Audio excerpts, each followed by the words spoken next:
Hello Kongshi, for today's video, gagawa tayo ng garden salad and tuna pesto pasta para na naman sa ating food to share. Ay, ang sarap ng hangin. Kapit playlist, perfect timing. Maliit na bagay, nagpapasaya. Oh ma'am, she Lizette, you're glowing today. Puro good vibes, yan ang ganda. Every day is a brand new start. Oh ma'am, she Lizette, you're glowing today. Dahil makikita-kita kami ng aking mga high school besties, so ito ang sinabi ko na aking food to share. Siyempre, kailangan special dahil sabay-sabay kami mag-celebrate ng aming mga birthdays. So, ngayon, ito yung hinihanda ko. May separate video ako dito kung paano ko niluto itong aking tuna pesto. Pero sabihin ko na lang din kung anong ingredient ko, sa mga ginamit ko, lahat-lahat sa dulo ng video na ito. So, siyempre, kailangan manood naman kayo, day. So, ito na. Ito kasi yung madali na lutuin, tapos special pa yung datingan, kaya ito yung isi-share ko. So kayo din, kung may mga special occasion kayo, ayan, ito madali nyo tong magagawa dahil ilang ingredient lang yan. Syempre, penny pasta, cheese, nakakabili naman yung nasa bottle na pesto, tapos igigisa mo lang sa bawang sibuyas, tapos bumili lang din ako ng cherry tomato at saka parmesan seed. So, in the same, yung packaging naman, yung packaging, ano ba yan? Yung pasta naman, kung paano lutuin, na nakalagay naman sa packaging, so madali lang naman sundin yon. And then, igigisa-gisa mo lang din naman yung sauce, so madali lang din naman magisa-gisa, and yun lang, pagsamasamahin lang lahat. So, ito, ngayon, nilalagay ko na dito, syempre, nilalagyan natin ng arte-arte, para magbukang special, diba?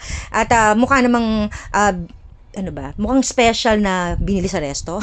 Char, asa pa no? So, ayan, ilalagay ko na yung mga excess na, actually, hindi siya excess. Nagtira talaga ako ng sauce para dito sa toppings, para mas mukhang masarap pagbukas, di ba? Maganda tignan, may mga maraming toppings sa ibabaw. So, ayan, kinakalat-kalat ko lang, pero konti lang naman yung toppings na itinira ko. And then, itong noodles na penny pasta, binili ko is 500 grams lang kasi 4 lang naman kami kakain. So, nakabili lang din ako ng mga ilang piraso na cherry tomato for the toppings din. Kasi yung iba nito na cherry tomato, gagamitin din natin sa vegetable salad. So, ayan, para merong arte-arte, ayan, lalagyan natin dito, o, di ba? Para pagbukas, mukhang masarap, di ba? Tsura pa lang, mukhang masarap, pero ang totoo, masarap talaga yan. Nasarapan talaga sila dyan. Kahit itanong mo pa sa kanila, kaso hindi nyo sila kilala, di ba? Well, anyway, ito talaga yung marirecommend ko. Kahit hindi ka marunong magluto, ay nako, sabi sa'yo, feeling mo magaling ka na magluto pagka ito ang inihanda mo, di ba? At madaling-madali lang naman talaga kasi gawin. So, ayan, naayos ko lang to, tapos susunod natin ditong ilalagay yung ating pampasarap lalo. So, eto, bubudbura naman natin siya ng parmesan cheese, of course, para amoy mamahalin. Charot. Para amoy social. So, lalagyan natin parmesan cheese. O, diba? Pero alam nyo, iba yung amoy kasi parmesan cheese. Minsan, iba yung nai-imagine ko. Anyway, ito naman yung ating garden salad. O, diba? Ang social, garden salad. So, ito yung lettuce na ginamit ko. And, ito, binabad ko na to sa tubig na may asin. Tapos, mga ilang minuto siguro yon. And then, at saka ko siya ipapat dry like that. Para hindi naman magtubig-tubig yung ating mga dahon. Ayan, inisa-isa ko talaga yan. Para paniguradong malinis. At aside from that, malinis yung kamay ko, ha. Disclaimer, malinis ang kamay ko. Naghugas ako ng kamay. And syempre, di ba, wala akong guantes na available. But, sinure ko na malinis yung kamay ko. Tapos, in-slice ko siya ng ganyan. Pagka gumagawa ako ng garden salad, mas gusto ko yung gantong klase ng lettuce kesa yung isang klaseng lettuce. Pero ang mas masarap talaga yung iceberg na lettuce. But for me, pag matagalan, pag-check nyo rin sa ibang mga resto na nagsaserve ng salad, yan ang gamit nilang dahon. So, ito yung mga ingredient ko. Ayan, yung cherry tomato natin, nakita nyo. Tapos, may egg ako. Hard-boiled egg, may kani, may mango, merong carrots, and pipino pala yon. So, ayan, nilatag ko lang na maigi yung mga dahon-dahon sa ilalim. Ayan, inuna natin. Syempre, kailangan may presentation tayo. Kailangan doon natin idaan para pagtingin pa lang, mukhang masarap na. So, kahit hindi masarap, basta maganda ang presentation, sumasarap na rin sa mata, sa paningin.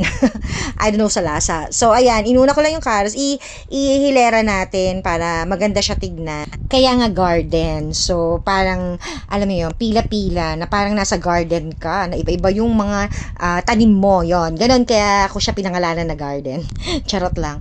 So, ayan, anyway, pwede rin iba-ibang klase ng pang-toppings or gulay ang ihalo nyo ha kung gumagawa kayo ng salad. Pwede nyo rito lagyan ng apple. Ayan. Lagyan nyo rin ng grapes. So, depende sa inyo kung papaano nyo papagandahin or mas lalong pasasarap ang inyong salad. So, depende sa kung paano nyo gusto gawin, di ba? Kaya nga nasabi ko kanina. And, kung mayroon kayong potluck, food to share, isa rin to sa madaling dalhin, madaling gawin. Ito, hindi ka na magigisa, hindi ka na magluluto. Kumbaga, kailangan lang talaga mahugasan o maigi yung mga ingredient na gagamitin mo. Tapos, hiwa-hiwa lang, ganyan. Tapos, ayan, depende na kung paano mo siya ipepresent, di ba? Kaya hindi ka na masisiro na sabi mo, ay, hindi ako magdadala kasi hindi ako marunong magluto or something. Pero eto, dito exempted ka sa ganung paliwanag dahil kayang-kaya mong magkaroon ng food to share o madala para sa mga gathering ninyo. Kung iyan depende sa kasipagan mo kasi syempre kung tamad ka, hindi mo talaga magagawa. So anyway, ayan, carrots, cherry tomato, ang dami ko ng daldal, tapos pipino, and syempre yung ating crab stick. So yung crab stick, inaano ko muna yan, binabanlian ko muna ng kaunti sa hot water. And then, ayan, yung itlog, ayan, boiled egg, kaya naglagay din ako niyan. And, teka lang, wait. Malinis yung kamay ko, again ha, reminder, malinis yung kamay ko, as in, nag-alcohol pa yan, at saka naghugas maigi. So, and then after niyan, tsaka yung pinakalas natin na ilalagay dito, ilang klase itong nilagay ko, 1, 2, 3, 4, 5, 6 na klase ang nilagay natin. So, pwede nyo pang damihan yan kung gusto nyo. Mas marami pang toppings. Go. Good. Go. Yan. So, ayan, may mangga tayo. Dito natin sa gitna ilalagay. Yan, para, di ba ang ganda ng kulay? Itsura pa lang, kulay pa lang, mukhang masarap na. So, ganyan lang kasimple, meron ka na agad pang food to share. And, hindi lang basta-basta food to share. Ganda ng itsura, di ba? Presentable pa ang datingan. Hindi mo aakalain na may ganyan ka palang talent. Charot.